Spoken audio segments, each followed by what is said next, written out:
യേശുവിൽ ഏറ്റവും സ്നേഹമുള്ളവരെ, അമ്മ കഥയുടെ പുതിയ ഒരു എപ്പിസോഡിലേക്ക് നിങ്ങൾക്ക് ഏവർക്കും സ്വാഗതം.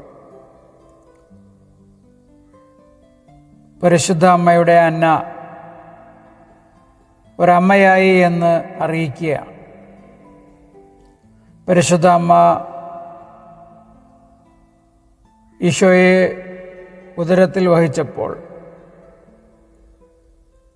ഒരു സ്തോത്രഗീതം പാടിയതുപോലെ തന്നെ അന്നയും പരിശുദ്ധ മറിയത്തെ ഗർഭത്തിൽ വഹിക്കുമ്പോൾ ഒരു സ്തോത്രഗീതം പാടുന്നുണ്ട്. വളരെ മനോഹരമായ ഒരു സ്തോത്രഗീതമാണത്. അവൻ്റെ ഉന്നതമായ കൃപാവരം സ്വർഗത്തിൽ നിന്ന് എന്നെ സന്ദർശിച്ചിരിക്കുന്നു. പഴയ വൃക്ഷം ഒരു പുതിയ ശാഖയെ പുറപ്പെടുവിച്ചിരിക്കുന്നു. ഞാൻ അനുഗ്രഹീതയാണ്. ദീപങ്ങളുടെ തിരുനാളിൽ പ്രത്യാശ വിത്ത് വിതച്ചു. നിസാന്റെ സുഗന്ധം അത് കുളിർക്കുന്നത് കാണുന്നു. ബദാമരം വസന്തത്തിൽ പൂത്തുനിൽക്കുന്നത് പോലെ എൻ്റെ ശരീരം അലങ്കൃതമായിരിക്കുന്നു. സന്ധ്യയ്ക്ക് അവൾ ഫലം വഹിക്കുന്നവളാണെന്ന് മനസ്സിലാക്കുന്നു. ആ ശിഖരത്തിൽ ഒരു റോസാപുഷ്പമുണ്ട്. വളരെ മധുരമുള്ള ഒരാപ്പിൾ പഴമുണ്ട്. ഒരു പ്രകാശമുണ്ട്. ഒരു നക്ഷത്രമുണ്ട്. നിർമ്മലതയുള്ള ഒരു ചെറിയ കുട്ടിയുണ്ട്. അതാണ് വീടിൻ്റെ സന്തോഷം. ഭർത്താവിൻ്റെയും ഭാര്യയുടെയും എൻ്റെ മേൽ കരുണ തോന്നിയ കർത്താവായ ദൈവത്തിന് സ്തുതി ഉണ്ടാകട്ടെ. അവൻ്റെ പ്രകാശം എന്നോട് പറഞ്ഞു, ഒരു നക്ഷത്രം നിൻ്റെ പക്കലേക്ക് വരും. മഹത്വം, മഹത്വം. ഈ വൃക്ഷത്തിൻ്റെ ഫലം നിൻ്റേതായിരിക്കും, ആദ്യത്തേതും അവസാനത്തേതും. ദൈവത്തിൻ്റെ ദാനമായതുകൊണ്ട് പരിശുദ്ധവും നിർമ്മലവും. അത് നിൻ്റേതായിരിക്കും. സമാധാനവും സന്തോഷവും ഭൂമിയിലുണ്ടാകട്ടെ. തറികളെ പറന്നു നീങ്ങുക. കുഞ്ഞിൻ്റെ ഉടുപ്പിനുള്ള തുണിക്ക് നൂലുറപ്പിക്കുക. കുഞ്ഞ് ജനിക്കുവാൻ പോകുന്നു. ഹോസാന പാടിക്കൊണ്ട് എൻ്റെ ഹൃദയത്തിൻ്റെ ഗീതം ദൈവസന്നിധിയിലേക്ക് ഉയരട്ടെ. 4-ാം പ്രാവശ്യം പാട്ട് ആവർത്തിച്ചു പാടുവാൻ തുടങ്ങിയ സമയത്ത് യോവാക്യീം വരുന്നു. നിനക്ക് സന്തോഷമാണോ അന്നേ? നിന്നെ കണ്ടിട്ട് വസന്തത്തിലെ ഒരു പക്ഷിയെപ്പോലെയുണ്ട്. ഏതു പാട്ടാണത്? ആരും അത് പാടി ഞാൻ കേട്ടിട്ടില്ല. അതെവിടെ നിന്ന് കിട്ടിയ പാട്ടാണ്? എൻ്റെ ഹൃദയത്തിൽ നിന്നുള്ള പാട്ടാണ്.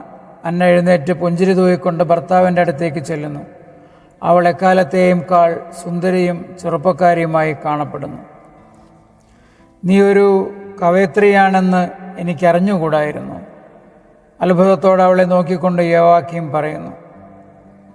അവർ പ്രായമുള്ള ദമ്പതികളാണെന്ന് തോന്നുകയേയില്ല. അവരുടെ നോട്ടത്തിൽ ദമ്പതികളുടെ വാത്സല്യമാണുള്ളത്.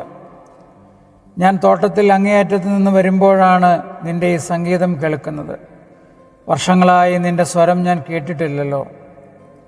പ്രണയത്തിലായിരിക്കുന്ന അരിപ്രാവിൻ്റെ കൂജനം എനിക്ക് വേണ്ടി ആ പാട്ട് ഒന്ന് ആവർത്തിക്കുന്നതിന് പ്രയാസമുണ്ടോ? എന്നോട് ആവശ്യപ്പെട്ടില്ലെങ്കിലും ഞാനത് പാടും. ഇസ്രായേലിൻ്റെ മക്കൾ തങ്ങൾക്ക് പ്രതീക്ഷകൾ, സന്തോഷങ്ങൾ, വേദനകൾ എല്ലാം സംഗീതത്തിന് വിട്ടുകൊടുക്കുകയാണ് എല്ലായ്പ്പോഴും ചെയ്തിട്ടുള്ളത്. ഒരു വലിയ സന്തോഷം എന്നെ തന്നെയും അങ്ങയെയും അറിയിക്കുക എന്ന ജോലി ഞാൻ ആ പാട്ടിന് വിട്ടുകൊടുത്തിരിക്കുകയാണ്. അതെ, എന്നോട് തന്നെ പറയുന്നതിനും. കാരണം ഇപ്പോൾ അത് എനിക്ക് ഉറപ്പായെങ്കിലും അത് നേരായിരിക്കുകയില്ല എന്ന് തോന്നത്തക്ക വിധം അത്ര വലുതാണ്. അവൾ വീണ്ടും പാട്ട് തുടങ്ങുന്നു.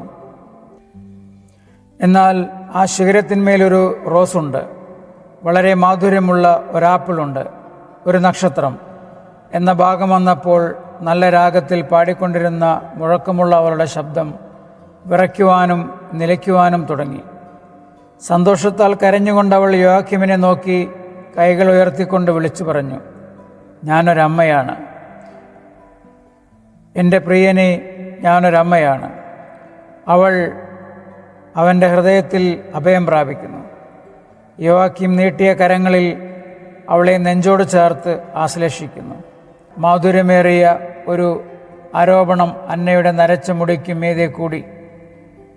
എന്നിട്ട് നീ എന്നോട് പറഞ്ഞില്ലല്ലോ. തീർച്ചയാകട്ടെ എന്ന് കരുതിയാണ്. ഇത്രയും വയസ്സായ ഞാൻ ഒരമ്മയാണെന്നറിയുക, അത് നേരായിരിക്കുമെന്ന് വിശ്വസിക്കാൻ എനിക്ക് തന്നെ കഴിഞ്ഞില്ല. ഏറ്റവും കയ്പേറിയ ഒരു നിരാശ നിങ്ങൾക്ക് തരുവാൻ ഞാൻ ആഗ്രഹിച്ചില്ല. കഴിഞ്ഞ ഡിസംബർ അവസാനം മുതൽ എൻ്റെ ഉദരം പുതുമയാർന്നതായി എനിക്ക് തോന്നി. ഞാൻ പറയുന്നത് പോലെ ഒരു പുതിയ ശാഖ അതിൽ പൊട്ടിവിടരുന്നതായും മനസ്സിലായി. എന്നാൽ ഇപ്പോൾ ആ ശാഖയിൽ കായ് പിടിച്ചു എന്നത് തീർച്ചയാണ്. നോക്കൂ, ആ തുണിനൂൽ ജനിക്കാൻ പോകുന്ന കുഞ്ഞിനുള്ളതാണ്. ഒക്ടോബറിൽ ജെറുസലേമിൽ നിന്നും വാങ്ങിയ നൂലല്ലേ? അതെ, കാത്തിരിക്കുമ്പോൾ ഞാനത് നൂൽക്കുന്നു, പ്രതീക്ഷിച്ചു കൊണ്ടിരിക്കുന്നു. ഞാൻ പ്രതീക്ഷയുള്ളവളായിരിക്കുന്നു. കാരണം നമ്മൾ പ്രാർത്ഥിച്ചുകൊണ്ട് ദേവാലയത്തിലായിരുന്ന അവസാന ദിവസം ഒരു സംഭവമുണ്ടായി. ഒരു സ്ത്രീക്ക് ദേവാലയത്തിൽ അതിവിശുദ്ധ സ്ഥലത്തേക്ക് എത്രമാത്രം അടുത്തു പോകാമോ അത്രയും അടുത്തു പോയി ഞാൻ പ്രാർത്ഥിക്കുകയായിരുന്നു. നേരം സന്ധ്യയായി.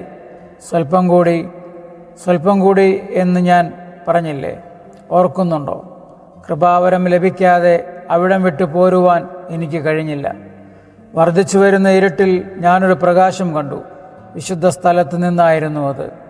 സർവ്വവ്യാപിയായ ദൈവത്തിൽ നിന്നും സമ്മതം വാങ്ങുവാൻ എൻ്റെ സർവ്വശ്രദ്ധയോടും കൂടെ ഞാൻ പ്രാർത്ഥിക്കുകയായിരുന്നു. പ്രകാശം ഒരു മനോഹരമായ തീപ്പൊരി പുറപ്പെടുവിക്കുന്നത് കണ്ടു. ചന്ദ്രനെപ്പോലെ ധാവള്യം. അതേസമയം ഭൂമിയിലെങ്ങുമുള്ള എല്ലാ രത്നങ്ങളെയും മുത്തുകളെയും പ്രകാശം ഒരുമിച്ച് കൂടുന്ന പ്രഭ. തിരശ്ശീലയിലെ വിലപിടിച്ച ഒരു നക്ഷത്രം, കെരൂബിൻ്റെ പാദത്തിന് കീഴുള്ള നക്ഷത്രങ്ങളിലൊന്ന്. അവിടെ നിന്നിളകി സ്വാഭാവികമായ ഒരു പ്രകാശത്തിൽ പ്രശോഭിതമായി. തിരശ്ശീലയുടെ അങ്ങേ വശത്തു നിന്ന് ദൈവമഹത്വത്തിൽ നിന്ന് തന്നെ ഒരു അഗ്നി പുറപ്പെട്ട് എൻ്റെ നേരെ വേഗത്തിൽ വന്നു. വായിലൂടെ കടന്നു പോകുമ്പോൾ അത് പാടുന്നുണ്ടായിരുന്നു. സ്വർഗീയമായ സ്വരത്തിൽ അത് പാടുന്നുണ്ടായിരുന്നു. ദേവാലയത്തിലെ ഒരു നക്ഷത്രമായി സ്വയം വെളിപ്പെടുത്തുന്ന ഈ ശിശു എന്തായിത്തീരും? പ്രകാശത്തിൻ്റെ ആ പെരുന്നാളിൽ അത് പറയുന്നു, ഞാനാണ് എന്ന്. നിങ്ങൾ മുൻകൂട്ടി അത് ശരിയായി കണ്ടില്ലേ? അതുകൊണ്ടല്ലേ എന്നോട് പറഞ്ഞതും ഞാനൊരു പുതിയ എൽക്കാനയുടെ അന്നയായിരിക്കുമെന്ന്? എൻ്റെ ഉദരത്തിൽ നിന്നും ഒഴുകുന്ന ജലത്തിൻ്റേതുപോലെ മാധുര്യമേറിയ രാഗത്തിൽ എന്നോട് സംസാരിക്കുന്ന, കയ്യിലിരിക്കുന്ന മണിപ്രാവിൻ്റെ ചങ്കിടിക്കുന്നത് പോലെ തൻ്റെ ചെറിയ ചങ്ക് ആവർത്തിച്ച് ഇടിച്ചുകൊണ്ടിരിക്കുന്ന നമ്മുടെ ഈ കുഞ്ഞിന് എങ്ങനെ നമ്മൾ പേര് നൽകും? ആൺകുട്ടിയാണെങ്കിൽ അവനെ സാമുവേൽ എന്ന് വിളിക്കാം. പെൺകുട്ടിയാണെങ്കിൽ നക്ഷത്രം. നിന്റെ പാട്ട് നിന്നുപോയ ആ വാക്ക്, ഞാനൊരു പിതാവാണെന്ന സന്തോഷം അറിയിക്കുവാൻ നിന്റെ ആ പാട്ട് നിർത്തിയ ആ വാക്ക്, ദൈവത്തിൻ്റെ തണലിൽ സ്വയം വെളിപ്പെടുത്തുവാൻ അത് സ്വീകരിച്ച രൂപം. നക്ഷത്രം, നമ്മുടെ നക്ഷത്രം. കാരണം എന്തുകൊണ്ടോ എനിക്കറിഞ്ഞുകൂടാ, അതൊരു പെൺകുട്ടിയായിരിക്കും എന്നാണ് ഞാൻ വിചാരിക്കുന്നത്. എനിക്ക് തോന്നുന്നത് അതുപോലെ മാധുര്യമേറിയ സ്നേഹപ്രകടനങ്ങൾ, എത്രയും വാത്സല്യവും മാധുര്യം നിറഞ്ഞ ഒരു പെൺകുട്ടിയിൽ നിന്നും മാത്രമേ വരുവാൻ സാധ്യതയുള്ളൂ എന്നാണ്. കാരണം അവളെ ഞാൻ വഹിക്കുന്നില്ല, അതിനാൽ എനിക്കൊരു വേദനയുമില്ല. നീലിമയാർന്ന ഒരു പുഷ്പവേദിയിലൂടെ അവളാണ് എന്നെ കൊണ്ടുപോകുന്നത്. ഭൂമി വളരെ അകലുന്നതുപോലെയും പരിശുദ്ധരായ ദൈവദൂതന്മാർ എന്നെ താങ്ങുന്നതുപോലെയും ഗർഭം ധരിക്കുന്നതും പ്രസവിക്കുന്നതും വളരെ വേദനാജനകമാണെന്നും സ്ത്രീകൾ പറയുന്നത് ഞാൻ കേട്ടിട്ടുണ്ട്. പക്ഷേ എനിക്ക് ഒരു വേദനയുമില്ല.